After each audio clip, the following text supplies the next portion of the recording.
So we're going to go ahead and create an animated color wheel using Illustrator and Photoshop. Go ahead and open a new file, title it however you want that you can find it. Artboard should be 1, the size should be custom, make sure that it's 1920 by 1080, make sure the units are in pixels, then go ahead and click OK. Then the first thing that we want to do is use the pen tool to create an interesting shape. To be honest, it doesn't really matter what it looks like. No matter what you do, it's going to look cool once you rotate it. The key point is to make sure that your last point connects and that you create that little circle so that it's actually a closed shape. And then we're going to come over and use the selection tool, shortcut V. Then I'm going to select my object and we're going to rotate it so that we end up with a total of 12 petals. The shortcut for the rotation tool is R. And then you want to hover it around your bottommost point where you want it to rotate from. Hold Option so those 3 little points show up. Click and then type in -30 and copy. Don't just click OK, click copy. Now we've got 2 copies and then you can hit Command D and that will copy your last action. So I'm going to hit that 10 times. I'm just holding down Command and then hitting D 10 times until I complete my circle with 12 petals. As you can see, it's too big, it doesn't fit on my artboard anymore, so I'm just going to go ahead and select all of it by dragging a box around it using the selection tool, and I'm going to make it smaller. To make it smaller, you hold Shift and drag from the corner, and then you can go ahead and move it so that your object is centered approximately in the middle of your artboard. Once that's done, we want to go ahead and start adding our colors to our color wheel. I usually start with red at the top. Then for our primary colors, you would then count 4 down. 1, 2, 3, 4. Add yellow. 1, 2, 3, 4. Add blue. Then I start with my secondary colors. Most of the colors you can get pretty easily from the standard colored palette that they have right here. I think I like that one better.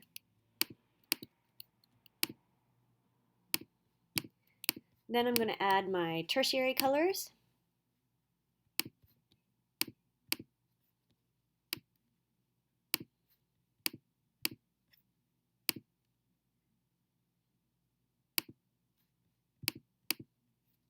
If this happens, if you click on an object too many times, that's fine. It just means that you're in isolation mode, and you can either double click on the background or you can just click this layer arrow until you're back to the normal view.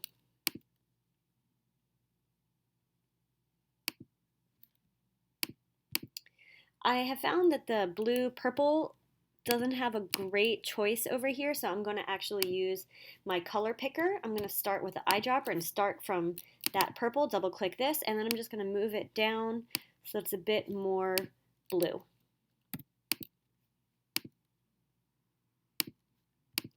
Okay, now we have our color wheel.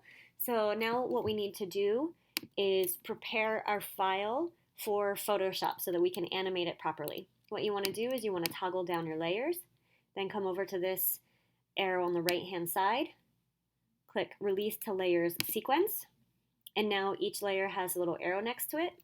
Go ahead and select all the layers holding Shift, start on the bottom or the top, and then click there so that all of them are selected and drag it down to the gray area. And then they're each on their own layer. Now we are ready to export it. File, Export.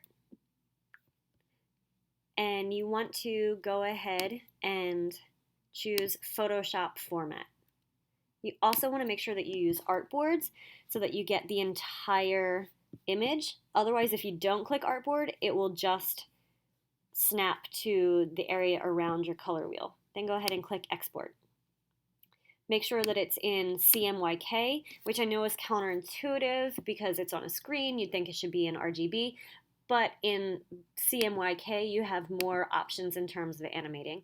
Resolution would be screen, and make sure to click Right Layers. Then click OK. I'm just going to go ahead and save over that file. That's fine. You also want to make sure to save your Illustrator file just in case you need to come back and use it at a later point if you find that you've made a mistake. Now go ahead and close that. You can quit Illustrator. Go ahead, find where you saved it. It'll be a PSD file. Go ahead and double click. Now mine already has a timeline open. Yours probably will not. To find that, you go to Window, Timeline. But we'll get to that later. The first thing we need to do is, as you can see, it imported it without a background. So let's add a background. We want to go to our new layers, drag it to the bottom, hit G for Paint Bucket. The shortcut to get this to be black and white is D, or you can choose another color, but I would suggest choosing a neutral color so that you can see your nice color wheel on top of it. I would go ahead and lock that layer because you don't want to accidentally change or move your bottom layer. The next thing you need to do to get your file ready for animation is you need to transform all of these layers into smart objects. There might be a way to do this all at once. I don't know what it is. So the way I do it is I hit Control, then I click over here in the layer and convert to smart object. Again, unfortunately, you have to do each one individually as far as I know.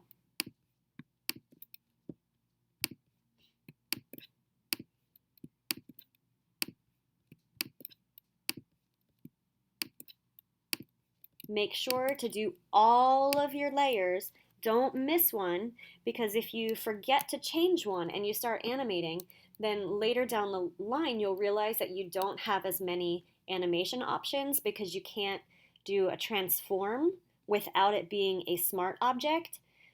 So that's really important to do right from the start. Okay, now we can go ahead and let's get our timeline up. So go to Window, Timeline, and create video timeline. And bam, it already automatically sets that up for you. We want to go ahead and zoom out, however, and that's here at the bottom, these mountains. You want to slide that to the left. And we want our animation to be 15 seconds. Right now, it's only at 5 seconds. So you have to drag this over till it gets to 15.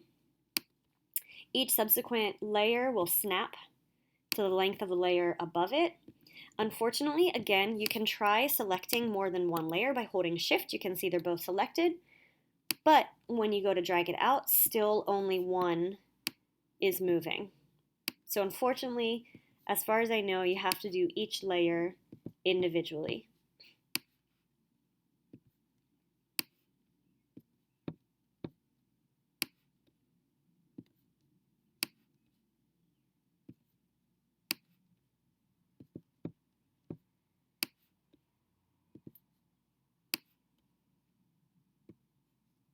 Okay, now our file is pretty much set for animation. I would go ahead and save your file at this point so that you don't lose any of the work that you've done. Now, to start, we want to go ahead and select all of our layers, not including the background. So click your bottom layer, hold Shift, and select your top layer so that all of the layers are highlighted. And then we want to go ahead and set the opacity to 0, because at the start of our video, we want to begin with a blank canvas. Then you want to come over here, and this is what's called your playhead. And you want to move that to 1 second. So let's talk about the timeline for a minute. You can come back and zoom back in. Keep zooming until you can see each second has 10 frames, 20 frames. So it comes forward in 10 frame increments. Again, when it has the F, that means frames, but when you see the colon with a 00 F afterwards, that means 1 second. This is not 1 frame, and this is not 10 seconds. This is 10 frames, 20 frames, and here at 30 frames, you hit 1 second because there are 30 frames in 1 second. So we want our video, again, to start with at least 1 second of blank screen. Otherwise, it looks very choppy if you start your animation immediately. So we've moved our playhead to 1 second. Then we're going to go ahead and toggle down layer 2. What you want to do is you want to set your first keyframe for opacity. So go ahead and click what looks like the stopwatch, and you can see that it created a keyframe here. Then you want to move this forward by 10 frames. So now you're at 1 second and 10 frames. Let's go ahead and change that opacity back to 100. Now you want to toggle down your next layer, set your first keyframe, it'll be at 0, move it forward 10 frames, and set it to 100. As you can see, the keyframes are lining up. So you want to move 0, 100, 0, 100, and keep going all the way down the line. You can copy and paste keyframes, but in this case, since you're just making 2 keyframes anyway, it's almost as much work to copy and then paste as it is to just create each keyframe.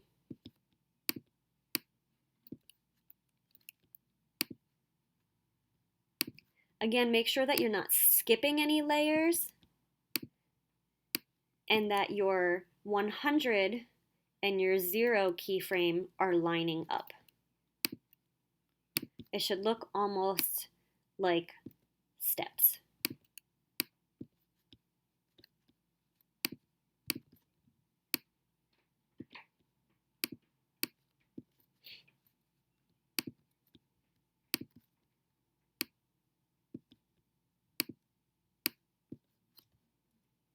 You can just move your mouse to the right or left to move to the right or left of your timeline.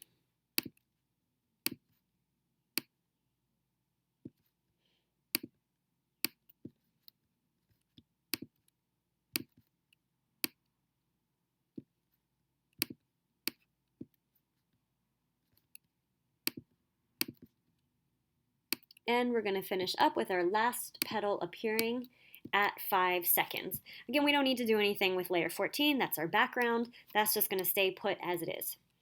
Okay, go ahead and save it. So here's our playhead. We can move it back to the start, and I'm going to hit the space bar, and you can see all of our petals appearing. Hit the space bar again when you're done. You can zoom back out a little bit. And I'm going to move my playhead back to 5 seconds where my last keyframe ended. Now that we have each petal appearing, let's transform our color wheel. To do that, we want to go ahead and set the transform keyframe for each layer. Again, don't move the playhead. You want to keep it at 5 seconds and just hit transform. And this says that up until this point, the scale, the location, the rotation is set, and it won't change prior to this keyframe. Okay, so that's set. Now let's go ahead and move our playhead over to 7 seconds. So we're going to give ourselves 2 seconds for our color wheel to get smaller, to rotate a little, and maybe to change. To make that happen, again, you want to select all of your layers. Again, don't select just some of your layers. Make sure to select all of them. Click the top one, hold Shift, and click the bottom one. If you can't see all of your screen, you can Command plus or Command minus, or drag your timeline up or down to allow for a different view. So I've got them all selected. To transform, I'm going to hit Command T. To change the scale, you want to make sure to hold Shift as you drag from the corner. This will keep your color wheel proportional. When it's as small as you want, make sure to let go of the mouse first and then let go of Shift. Now you can come over to the outside corner and those arrows will appear, and you can rotate your color wheel. If you rotate it all the way back to where it started, it won't read as a rotation at all. So you don't want to go a complete entire rotation. And you can also move the location. You can put your color wheel anywhere on the screen that you want. When you've got the scale, the rotation, and the location as you want to hit return to release it. When you move the playhead back, you can see how the petals rotate individually. It does not rotate as one group. and then it gets smaller. Okay, so we've got it going smaller. Now let's have our color wheel explode outward. So I'm going to go ahead now and move my playhead from 7 to 11 seconds. It's going to get bigger than the original size, so I'm giving it more time for the action to occur in so that it's happening at a similar rate. So now again, they're all still selected, and I'm going to hit Command T for transform. Again, I'm going to hit Shift. I'm going to drag out. Can't see all of it, so I'm going to zoom out a little, Command minus. I'm going to move it so it's in the center, and I'm going to keep making it even bigger. I want it to radiate out from the center though, so I'm going to hold Shift and Option, and then it gets bigger from the middle. I'm going to keep doing that until it goes all the way off the screen. And let's not forget, let's give it an extra little rotation. Hit return when you are done. Now, since this will be nearing the end of our video, we want our color wheel to fade out just as it faded in. So we want to go back to 7 seconds where it's finished getting smaller. And now we want to set another opacity keyframe. It's currently at 100. But if we changed it to 0 over here at 11 keyframes, it would start changing immediately from the last opacity keyframe, which you can see is over here, or at 2 seconds for the first pedal. So then it wouldn't make as much sense. So you need to go ahead and create an additional 100% opacity keyframe. Since it's already at 100, you need to move the opacity slider down so that it registers as a change, and then just scoot it back to the right to 100, and you can see it's automatically created a new keyframe. Now we can come over to 11, and again, you can drag your playhead over, or you can also use these arrows, the back and forward arrow, to skip from one keyframe to another. So let's go ahead. All of our layers are still selected. Let's move that to 0. Let's go ahead and save it. Now we've pretty much got our color wheel animation finished, but let's add some text. So we'll give it a title, and we'll add your name. So to do that, let's select the top layer because we want our text layer to be on the top, and you can hit T for text, or you can choose the text tool over here. Make sure that you choose a color that is different from your background color. My background color is black, so I'm going to choose a nice light bright color for my text. I'm going to start with a size 30 font because it's going to start small and I'm going to make it bigger. You can choose whatever font your heart desires, and then click. Just click once, and then go ahead and write color wheel. I'm going to hit return to go to the next layer, and go ahead and title it with your name. When you're done, you can come back to your selection tool or your move tool. I'm going to zoom in so you can see it a little bit better, and I'm going to drag my text into the middle here. Okay, so just like my color wheel, I want my text to fade in. So that means I need to set my opacity keyframe. So I'm going to have it start at 0. So I've set it here, and then my opacity is going to come down to 0. If you want, you can start your keyframe here, right where your animation ends, or you could start it a little bit again to give a little bit of a gap. It doesn't really matter. But I'm going to go ahead and start here. Then I'm going to give it 1 second to fade in and switch the opacity to 100. However, I also want it to have a transformation. So when it's at 0, I'm going to click the transform keyframe, and I'm going to move it forward. And now I'm going to hit Command T and make it larger. Again, I'm going to have it radiate out from the center, so I hold Shift and Option as I drag out. When you're done, you hit return to release the transformation. So now in 1 second, you have your text appearing and also getting larger. If you want, you can play with rotation and location, but I'm just going to leave it like that. Now let's leave it up on the screen for at least a full second so that you can actually read what the text says. So this means we need to create another opacity keyframe so that it has a full second at 100% opacity. I'm going to move it down and then move it back up, and a keyframe is automatically generated. Move it 1 second over to 14 seconds. We're going to have it fade out to 0. So now our animation is pretty much complete. You can go ahead and bring your playhead to the beginning. You can either hit the space bar to play it, or you can just scroll through it. Make sure that you don't have any errors. Make sure that you have some blank space before your animation begins, that each petal is appearing individually, that you have a scale and rotation change, that it fades out, that you have your text appearing, that it's solid for a bit, and then that fades out also.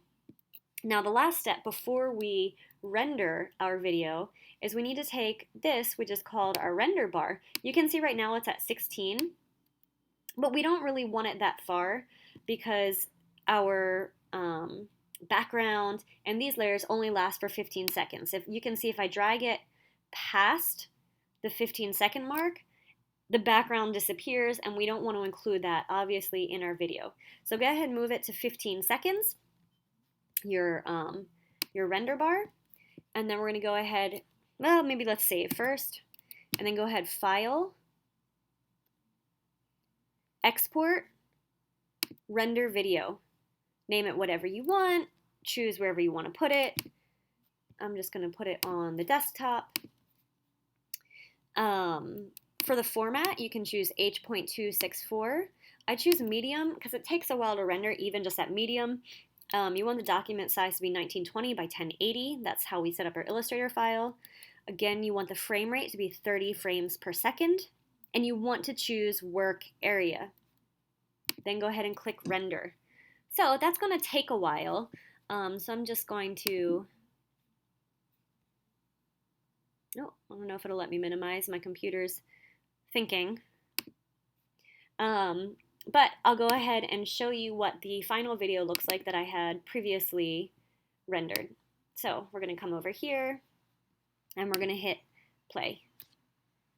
And you can see each petal appears, gets smaller, it rotates,